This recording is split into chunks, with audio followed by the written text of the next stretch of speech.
Having spent almost 20 years working in federal politics, I've never let myself forget that every dollar government spends comes out of the pocket of someone who works bloody hard to earn it. Indeed, I try very hard on this show every night when talking about government spending to underscore the fact that this is taxpayer spending. Because I never want the perception to build up that somehow government has its own money, that it doesn't care about how that money's spent, doesn't care if it's wasted, that indeed somehow government money is different to the money that sits in your own bank account. Well, it isn't their money. It does matter how it's spent and indeed if it's wasted, and it's real. And like you pay interest and have to pay back what you borrow, so too does government. Reports today have the federal government spending almost $80 billion in the month of May, almost double what it spent in May last year. And on top of that, revenue for this May is down almost 20% on last year to just $10 billion in revenue terms for the month. Compared with the once expected balanced budget, the deficit for the 11 months to May was $64 billion, and net government debt at almost $500 billion is $71 billion higher than we thought it would be back in December. So with deficits now heading to around $100 billion a year and our debt heading upwards of $1 trillion, it'll be a brave Liberal politician, won't it, whoever again attacks the Labor Party as the party of debt and deficit. Now, I'm not saying that the government shouldn't be helping people and businesses forced to close or forced to stop working in order to get on top of this pandemic. I'm not saying that.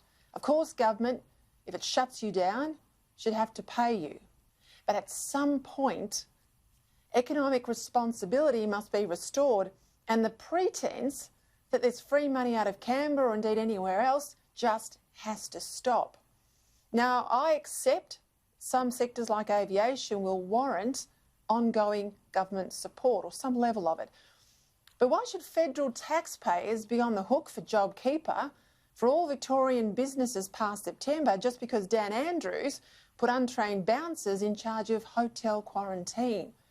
Why shouldn't the Victorian Premier be forced to fix his own mistakes? And shouldn't Victorian businesses indeed be entitled to a compensation claim for their own government's litany of failures? Other than in the sectors that government policy is keeping all but closed, the JobKeeper wage subsidy should at least start to wind down very much in 2 months' time, because businesses have to be self-sustaining. And we know many of them want the payment scaled back, given they're finding it very hard to get their casuals back to work, because we know 2/3 of casuals earn more on this welfare coming out of COVID than they did before the pandemic struck. As well, the government needs to say now what's happening to the double dole that it introduced back in March. Frankly, if increasing the double dole, the standard dole, was wrong last year, and it was all discussed, if you remember, about the time the budget was heading to surplus, it's hard to see how permanently doubling the dole can be justified now, given the budget is in such massive deficit. Because let's not forget, it doesn't stop with the dole. If the dole is permanently increased, so too must pensions be increased and a whole raft of other social security benefits.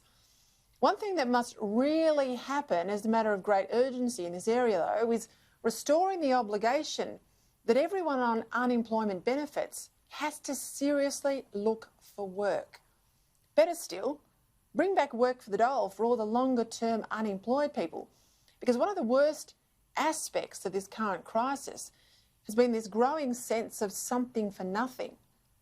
And no responsible government, let alone one on the centre-right of politics, should ever foster the something for nothing mindset. Which brings me, of course, to the issue of hotel-based quarantining.